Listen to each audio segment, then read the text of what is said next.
Eu quero continuar a mensagem de ontem, mas para você entender eu preciso recapitular algumas coisas para que possamos continuar nessa mensagem que vem sendo pregada desde terça-feira, quando deram abertura a essa festividade. O livro de Apocalipse foi o livro escolhido para pregar-se nesses dias, e não comumente esse é um tema que está sendo repensado em muitas igrejas. Eu tenho recebido alguns convites para falar sobre isso, porque eu entendo que esse sentimento que está sendo colocado entre vocês é o sentimento de Deus colocado no meio da igreja. Pensar sobre a mensagem de Apocalipse. E que mensagem Apocalipse traz? Ele virá. Se você não entender mais nada de Apocalipse, guarde pelo menos isso. Ele virá. Você pode repetir? Ele virá. E durante esses dias, os pastores, os pregadores que me antecederam se debruçaram a falar sobre isso. E nessas últimas noites, eu estou a cooperar com os irmãos, servindo com aquilo que o Senhor me tem dado. E temos pensado sobre o livro de Apocalipse como um livro de revelação escrito por João na ilha de Patmos, no mar Egeu. Um livro que fala de coisas passadas, coisas presentes e coisas futuras. Um livro que fala o que Jesus fez, resgatou-nos, venceu, libertou as nossas vidas por seu amor e nos fez reinos e sacerdotes. Um livro que fala da situação das 7 igrejas da Ásia, que representam a igreja de toda a atualidade. Um livro que fala do que se passou no céu, quando o Cordeiro de Deus toma o livro e abrindo, desatando os 7 selos, faz um mover conhecido e admirado por João, quando ele vê seres angelicais, seres viventes e todas as criaturas adorando, dizendo: digno é o Cordeiro.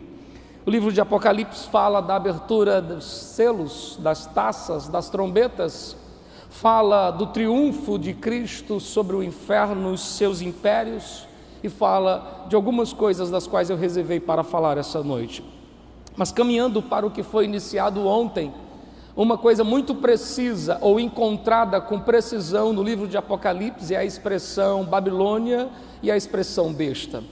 Ambas caminham a linha da mesma coisa para falar de um império que traz ideologias mortais e nocivas, de um império que carrega consigo pensamentos tão presentes e visíveis, pensamentos de egoísmo, pensamentos de avareza, de inveja, de jactância, homens, como Paulo mesmo resume, mais amigos dos prazeres do que amigos de Deus. Mas esse mesmo livro que fala da Babilônia grita na voz de um anjo dizendo: caiu a grande Babilônia. E sabendo que ela caiu, a pergunta é: como foi sua queda? Sua queda é visto logo após a abertura do 7º selo, porque o 7º selo caminha para a abertura de 7 trombetas. A primeira trombeta, no capítulo 8, no versículo 7, fala de uma chuva de saraiva. Para facilitar para você, granizo são gotículas de água que caem, elas têm no máximo 5 centímetros. Acima de 5 centímetros, isso chama chuva de saraiva, pedras pesadas que podem causar destruição. E no capítulo 8, no versículo de número 7, fala que a primeira trombeta traz queda de pedras maiores de 5 centímetros, a qual chama de chuva de saraiva. E esta mesmo trará destruição a 1/3 parte da terra, das plantações, dos seres. Na segunda trombeta, no versículo 8 do mesmo capítulo, fala de um episódio que acontecerá, conhecido como erupção vulcânica, soltando lavas no mar, causando morte de 1/3 parte do mar. A terceira trombeta, no versículo 10 do capítulo 8, fala da queda de um meteoro que chama-se de estrela absinto, amarga e por sinal cai sobre as águas doces, tornando-as amargas, razão pela qual morre muita gente. No versículo 12 do mesmo capítulo, toca-se a 4ª trombeta. Tormento e dor por 5 meses é sentido na humanidade. Homens que sentem dores tão terríveis que preferem morrer do que continuar sentindo. Suas dores são comparadas a picadas de escorpiões que não passam com 24 horas, que não passam com com medicação, mas que perduram por cerca de 5 meses. Ainda fala-se do capítulo 9 da quinta trombeta, da sexta trombeta, no versículo 15, que é agora a morte destes homens, que depois de atormentado por 5 meses, têm suas vidas ceifadas, nada mais do que uma terça parte dos homens, até que se abre a sétima trombeta, e aberta deve estar a sua Bíblia no capítulo 15, no versículo de número 2, porque quando ela abre, o versículo 3, 2 e 3 começa a descrever que para o flagelo, para se entoar um cântico que dizia assim, versículo 3, e entoavam o cântico de Moisés, servo de Deus, o cântico do Cordeiro, dizendo, grandes e admiráveis são as tuas obras, Senhor Deus Todo-Poderoso, juízo e verdade são os teus caminhos, ó Rei das nações. Quem não temerá? Quem não glorificará o teu nome, ó Senhor? Pois só tu és santo. Por isso todas as nações virão e adorarão diante de ti, porque os teus atos de justiça fizeram esses manifestos. O capítulo 15 está descrevendo um cântico na eternidade, quando se faz uma pergunta: quem não te temerá? Quem não adorará o seu nome? E por ser uma pergunta, tem uma resposta: quem não adorará o Senhor? Os adoradores da besta. Estes, mesmo vendo tudo isso acontecer, endurecem seus corações, ficam com seus pensamentos vagueando, e o que eles mais fazem é blasfemar de Deus e do Cordeiro.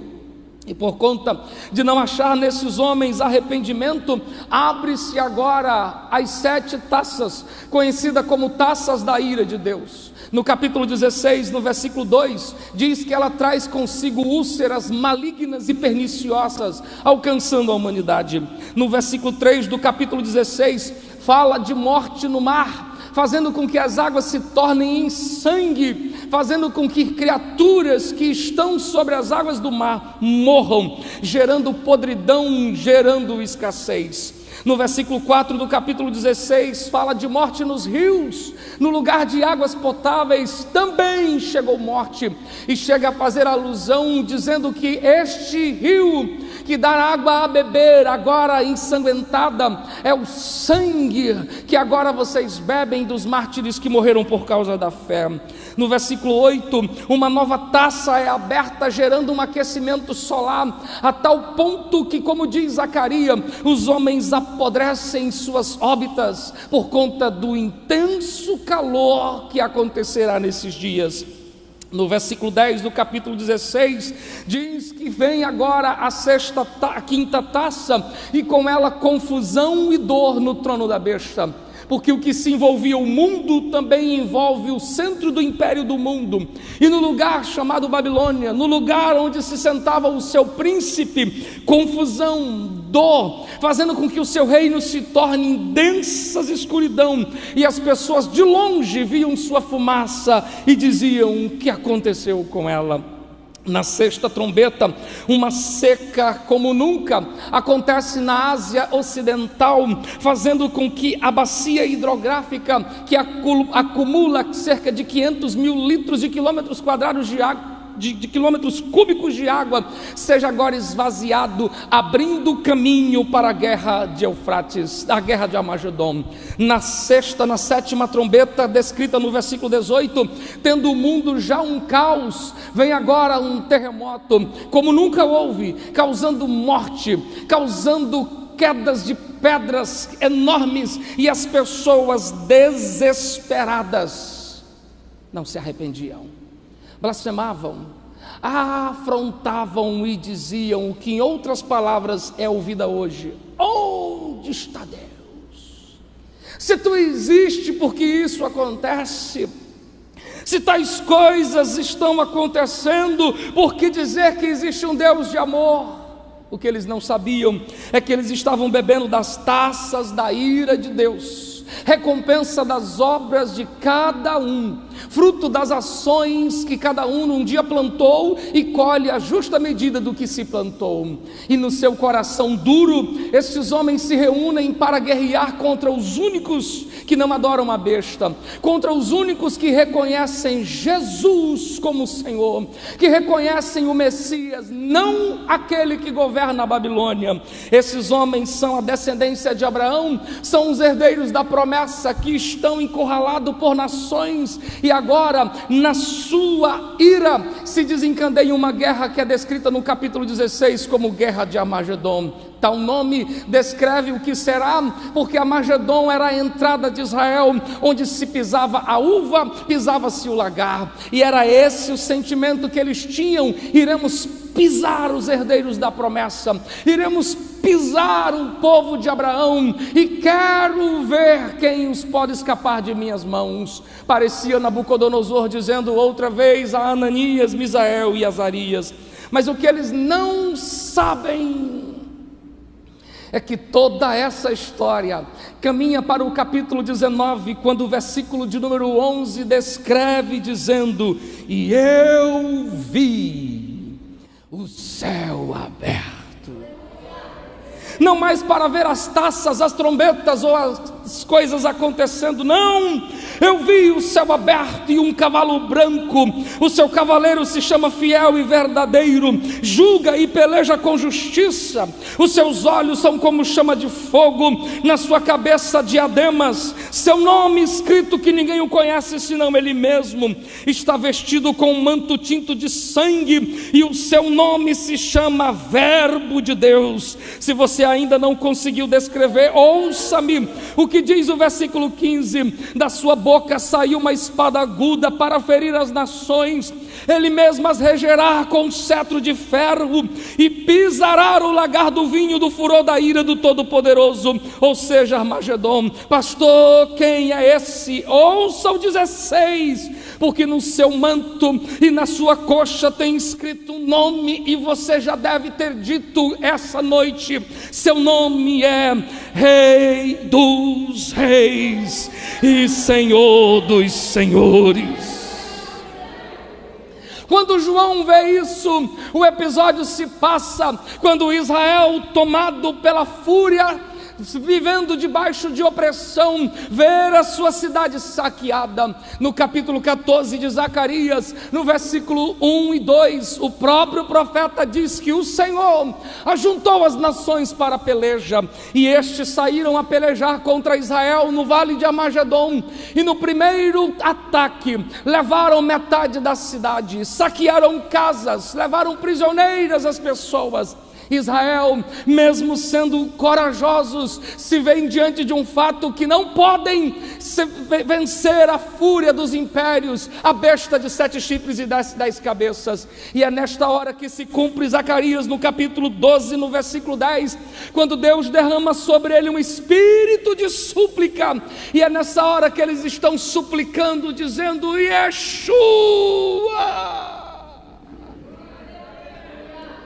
E quando tudo isso acontece, João está vendo o céu aberto e o Yeshua descendo, vestido de vestes compridas, manchadas com seu próprio sangue, escrito na coxa: Rei dos Reis e Senhor dos Senhores. E o que ele veio fazer, pastor? Versículo 3 do capítulo 14 de Zacarias: ele veio para pelejar contra as nações. Capítulo 12 de Zacarias, versículo 12: ele veio para destruir o império e poderio das nações. Sabe por que João viu o céu aberto? Porque se tem uma coisa que Deus não deixa, é a sua igreja só, o seu povo só. Por isso não se sinta só. Desceu o Senhor, Quando o Senhor desce, cumpre-se Apocalipse no capítulo 1, no versículo 7, onde todas as nações, todas as tribos, e isso se refere a Israel, o verão, o lamentarão, e olhando para ele, pensando quem se trata, é o nosso Salvador que desceu, mas eles não sabem quem é o nosso Salvador, eles esperam Yeshua, o Messias, o prometido de Davi. Só que Zacarias continua profetizando, dizendo que uma pergunta é feita ao que vem descendo das altas alturas, que pisou os pés sobre o monte, fazendo com que o monte das oliveiras se abram, e quando eles olham para o que está sobre o monte, eles enxergam feridas em suas mãos, e perguntam: que feridas são essas?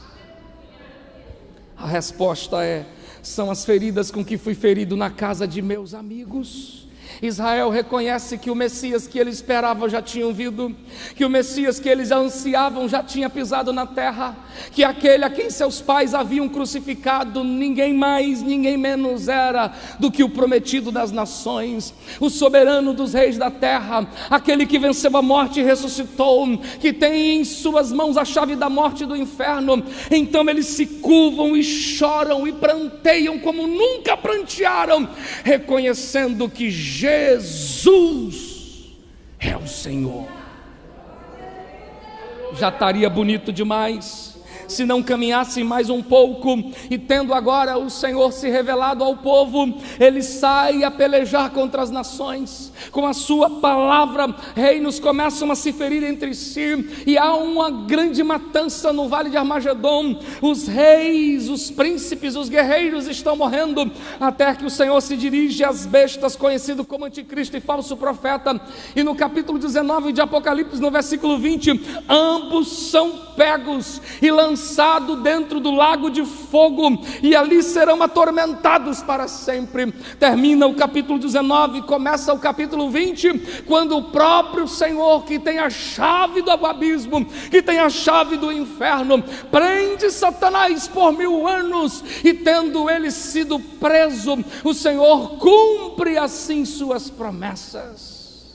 Todavia, o capítulo 20 prossegue ainda dizendo que depois de 1000 anos ele é solto e sai a enganar as nações de todos os cantos e extremidades de Gog e Magog. É como Iapoque a Yauxuí. Nações de todos os cantos da terra se reúnem para a última peleja de todos os tempos. E o versículo 8 do capítulo 20 que diz que eles vão para juntar nações para a peleja contra o Senhor. Que insanidade! Me permita abrir um parêntese para lhe dizer: o homem é mau, porque vendo o que viu, percebendo o que percebeu e tendo a oportunidade que teve, não reconheceu o que estava sendo lhe dado, e agora se levanta para tirar do trono aquele que é rei, aceitando propostas daquele que é falso e mentiroso, que desde o princípio é conhecido como pai da mentira. E quando tudo isso acontece, abre-se o versículo 11 do capítulo 20, e esta é a razão da mensagem de hoje, porque agora inicia os 2 últimos acontecimentos escatológicos descritos na Bíblia e no livro de Apocalipse. Sabe o que diz? Versículo 11 do capítulo 20: vi um grande trono branco, e aquele que nele se assenta, de cuja presença fugiram terra e céu, não se achando lugar para eles. Vi mortos, grandes e pequenos, posto em pé diante do trono, e se abriram os livros, ainda outro livro, o livro da vida, e foi aberto, e os mortos foram julgados segundo as suas obras, conforme o que estava escrito nos livros. O episódio a seguir descreve o penúltimo acontecimento apocalíptico, que é conhecido entre nós como o juízo final. Tendo vencido os reis da terra, estabelecido um período de paz, sendo rejeitado pelos homens e tendo que pelejar contra nações, ele agora senta no trono do juízo, se levanta do trono de advogado para ser agora juiz de toda a terra, e sentado no trono faz com que grandes e pequenos compareçam perante ele, porque o tempo da oportunidade havia se passado. O tempo das oportunidades se cessa, e homens agora estão perante ele. E se não bastasse os grandes e pequenos, o versículo 13 diz que o mar e o inferno dão os mortos que nele haviam, cumprindo o que está em Daniel no capítulo 12, que diz que no último dia alguns ressuscitarão para honra e outros para desprezo e vergonha eterna. Estes homens estão vindo à vida para serem julgados, porque se há uma coisa que o meu Deus é um justo juiz. E ele começa o julgamento, mas me chama a atenção outro detalhe, é que quando ele vai julgar, o versículo 12 do capítulo 20 diz que abriram-se os livros, e ainda outro livro, e o livro da vida. A expressão plural revela para mim que alguns livros estarão presentes, e eu posso encontrar aqui pelo menos 3 deles. Diante do Senhor e de todas as nações se abrirão os livros das obras. É como pensar no Salmo 139, quando o salmista diz: eu nem ainda existia, e todas as coisas estavam nuas e patentes aos teus olhos, escrita em teu livro. Então para onde eu vou fugir? Aonde me esconderei? Se eu desço debaixo do abismo, os teus olhos me encontram. Se eu fizer nas estrelas a minha cama, ali os teus olhos me veem. O salmista está falando de um Deus que nos conhece, e isso produz duas sensações. Sensação número 1, de conforto, porque temos um Deus que nos conhece. Sensação número 2, de preocupação, porque aquele que nos conhece sabe quem somos muito além do que as pessoas veem. Sabe quem você é por detrás da maquiagem, sabe quem é você por detrás das aparências. E aquele que conhece abre os livros das obras, onde estão descritas todas as coisas que você fez ou deixou de fazer. E nesse interim há de ser julgadas as intenções, as palavras e todas as obras diante do juiz. E tendo aberto os livros das obras, abre-se o livro da lei. Porque como julgar alguma coisa se não há lei para isso? O livro da lei é a própria palavra. Por esta razão que em Apocalipse no capítulo 2, no versículo 16 está escrito: se não te arrependeres, eu pelejarei contra ti com a espada de minha boca. A espada que sai de sua boca é afiada como de 2 gumes, e no autor de Hebreus no capítulo 4, ela mesmo é considerada como a palavra de Deus, viva e eficaz. Então no dia do juízo passarão céus e terra, mas a palavra do Senhor estará presente para julgar a cada um conforme o que nela está escrito. E eu imagino as pessoas sendo chamadas pelo nome: Antônio. Livro das obras. Conta-se que no dia 15 de fevereiro de 1982, há registros disso no dia 17, e começa a se descortinar a sua vida. O livro da lei apresenta-se dizendo: está escrito que tal obra foi reprovada, que tal obra foi achada indigna. E nisso me traz a lembrança de um texto dito ainda ontem, quando escrito na parede foi dito para um rei: Mene, mene, tekel parsim, achado foste em falta.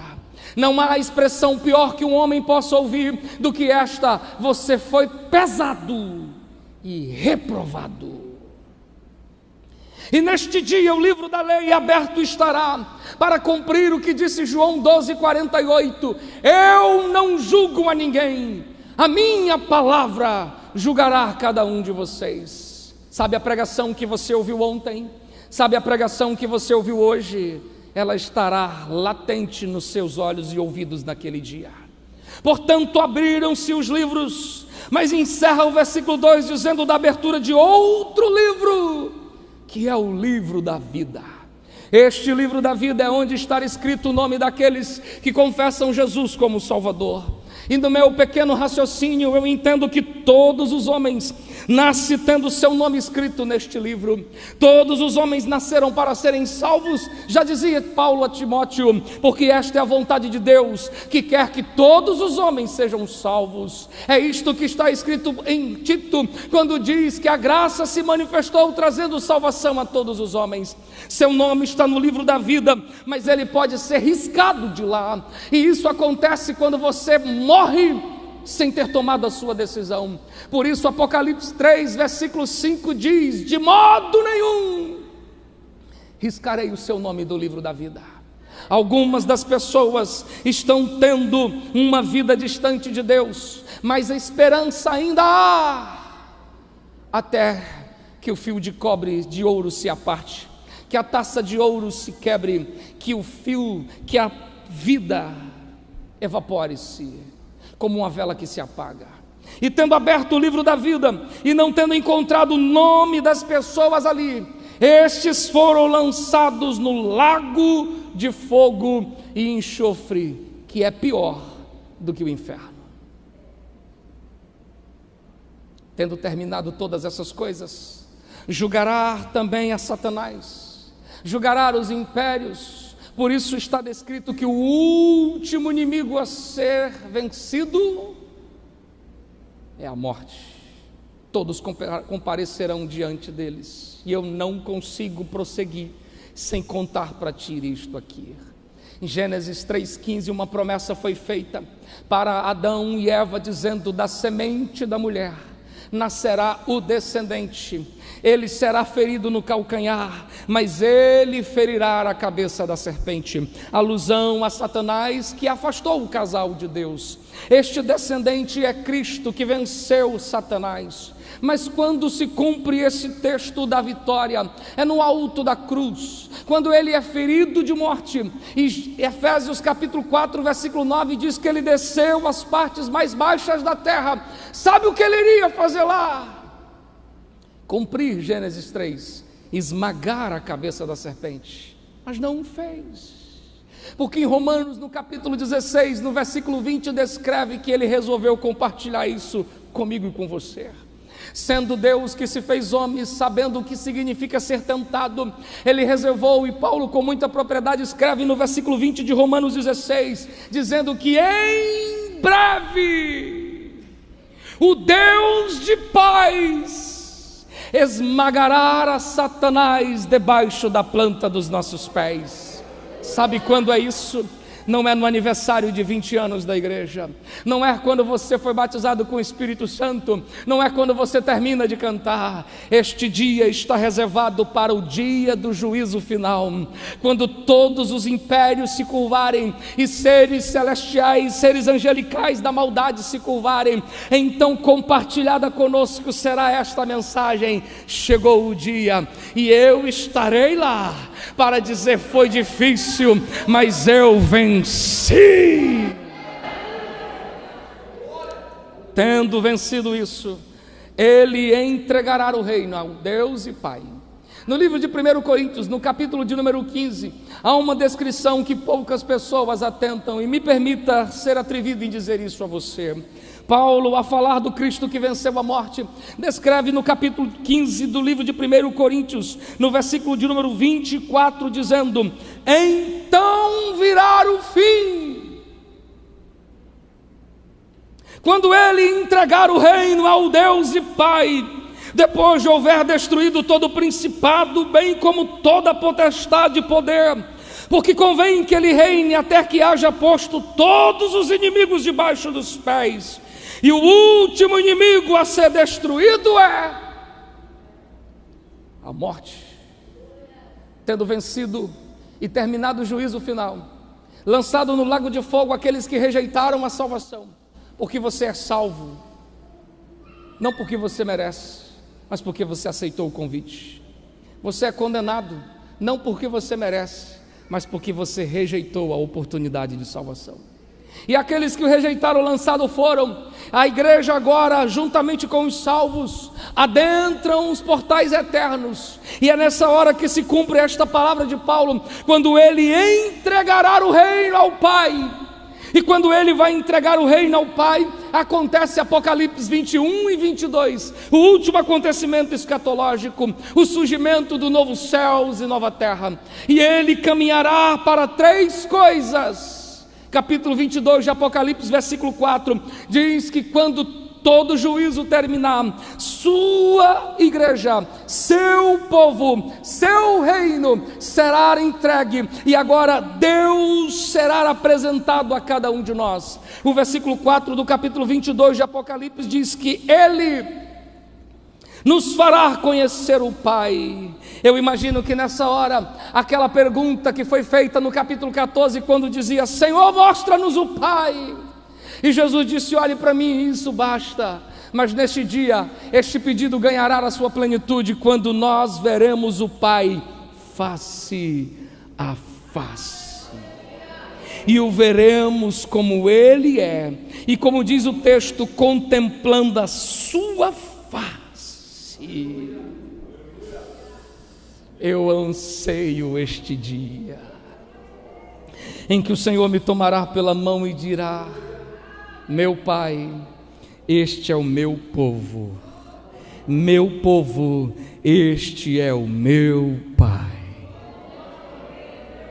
Mas no capítulo 21, no versículo 4 diz que este Pai se levanta do trono, dirige-se a cada um de nós para fazer o que está escrito no versículo 4: e Ele enxugará dos nossos olhos todas as lágrimas. Eu imagino quando o Pai se dirigir a mim, vindo a você, e depois de termos o conhecido, e eu não sei, mas eu anseio naquele instante dar um abraço tão apertado, e com aquela mão passando sobre o meu rosto, enxugando as lágrimas, dizendo: você venceu. Vinde bendito de meu Pai, você venceu, foste fiel no pouco, sobre o muito te colocarei. Aqui não haverá mais choro, nem dor, nem pranto, porque as primeiras coisas são passadas. Você já teve a sensação de enxugar as lágrimas do rosto de alguém? Você já teve a sensação de ter alguém enxugando suas lágrimas? Imagine a sensação do Todo-Poderoso, com a sua mão enxugando suas lágrimas e dizendo: não chores mais. O capítulo 21 caminha para o versículo 7, dizendo que agora será compartilhado conosco o herdar de todas as coisas. Todas as coisas serão dadas àqueles que vencerem, porque o que vencer herdará todas essas coisas. E você talvez pergunta: quais? Se o capítulo 21 e 22 pudesse ser lido na sua extensão, você há de ver tantas coisas, mas eu posso sintetizá-las nas cartas às igrejas no capítulo 2, quando é dito à igreja de Efésios, ou de Éfeso, no versículo de número 7, dizendo: quem tem ouvidos, ouça o que o Espírito diz às igrejas. Ao vencedor dar-lhe-ei que se alimente da árvore da vida que se encontra no paraíso de Deus. No versículo 11 do mesmo capítulo diz: quem tem ouvidos, ouça o que o Espírito diz, porque ao vencedor de nenhum modo sofrerá o dano da segunda morte. No versículo 17 do mesmo capítulo diz: ao vencedor dar-lhe-ei o maná escondido, como também uma pedrinha branca, o qual está escrito o seu novo nome. No capítulo 2 ainda, no versículo 26 está escrito: ao vencedor que guardar até o fim as minhas obras, eu lhe darei autoridade sobre as nações. No capítulo 3, no versículo 5 diz: ao vencedor será vestido de vestiduras brancas, e de modo nenhum riscarei o seu nome do livro da vida, pelo contrário, confessarei seu nome diante de meu Pai e dos seus santos anjos. Ainda no capítulo 3, no versículo 12 está escrito: ao vencedor far-lhe-ei coluna no santuário do meu Deus, jamais sairá dali, gravarei sobre ele o nome do meu Deus e o nome da cidade do meu Deus, a nova Jerusalém que desce do céu. No capítulo 3 3 ainda, no versículo de número 21, está escrito: ao vencedor far-lhe-ei com que se sente comigo no meu trono, como eu venci e me sentei junto do meu Pai no seu trono. Estas coisas são dadas para aquele que vencer. Sim.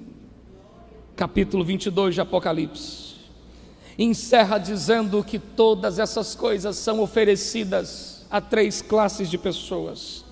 No versículo de número 10 diz que estas coisas, versículo 17, me desculpe, eu quero ler o 10 para que você entenda. Capítulo 22, versículo 12: eis que venho sem demora, comigo está o galardão que tenho para dar a cada um conforme as suas obras. Eu sou o alfa e o ômega, o primeiro e o último, o princípio e o fim. Felizes aqueles que lavam suas vestes no sangue do Cordeiro, para que tenham direito à árvore da vida e entrem na cidade pelas portas. Ficarão de fora os cães, os feiticeiros, os impuros, os assassinos, os idólatras e todo aquele que ama e pratica mentira. Mas eu, Jesus, enviei o meu anjo para testificar estas coisas às igrejas. Eu sou a raiz e a geração de Davi, a brilhante estrela da manhã. Versículo 17: o Espírito Santo e a noiva dizem. E aqui descreve 3 classes de pessoas a quem é oferecida tudo isso. Primeiro, aos que ouvem. Segundo, aos que desejam e têm sede. Terceiro, aos que anseiam e sedentamente querem receber de graça da água da vida. Então olhe para mim. Você ouviu 7, 8 mensagens ao longo desses dias. O livro de Apocalipse foi dito para você, pregado e debruçado a você. Talvez algumas coisas se tornem difíceis de compreensão. Quem disse que você precisa compreender tudo? Mas uma coisa você precisa compreender: que um convite a ti é feito aos que ouvem, mas também é feito aos que desejam, mas também é feito aos que têm sede. E talvez você diga: desejar e ter sede são as mesmas coisas. Não. Algumas pessoas desejam, mas desejam sem a alma sedenta. Já bebeste água sem estar com sede? Já experimentaste comer uma comida estando você saciado? Não tem gosto, porque para o faminto todo amargo é doce, como para o saciado todo doce é amargo. Ter sede é quando sua alma se alegra com a menor das possibilidades, quando você sedentamente diz: Deus, o que eu mais quero é a tua presença, é morar contigo, é estar do teu lado. Você tem sede? No último dia da festa, ele sobe e pergunta: se alguém tem sede? Ainda é feita uma pergunta: você tem sede? Ou está feliz com a vidinha que você está vivendo? Satisfeito com o cristianismo que você tem vivido? Você tem sede? Ou se acostumou com essa rotina de ir para os cultos aos domingos, fazer suas contribuições, cumprir seus rituais? Você tem sede? Ou já basta ter lido a Bíblia uma vez? Você tem sede? Ou você está satisfeito com aquilo que você se tornou? Embora eu sinta no meu coração alegria com tudo que já tenho e sou, eu tenho sede, porque descobri que a água que Jesus oferece é fonte a jorrar para a vida eterna.